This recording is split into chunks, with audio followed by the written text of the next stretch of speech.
Урматтуу Акылбек Үсөнбекович, жана жалпы командаңыз менен маалыматыңызды уктук. Жана өзүңүздүн маалыматыңызды айтып кеттиңиз. Биринчи кезекте ушул жанагы эң чоң азыркы күндөгү жакшы жаңылык десек дагы болот, 500 миң сом толук жетимдерге ыйгаруу боюнча.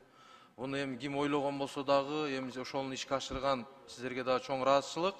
Эми жетимдин башын сылай турган болсок, буюрса алдыдагы пландарыбыз жакшы эле ишке ашат го деп ойлойм.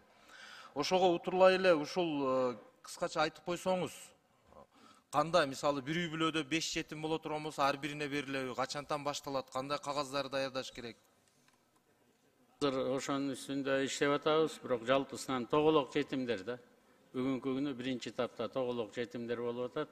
1868 экен, ар бирине счет ачабыз. 18ге чыкканда 500 миң сом алат да. Мына бүгүн азыр 16 жашта болсо, андан счетуна азыр 300 же 400 миң сом салып коюп, 2 жылдан кийин 500 миң болот.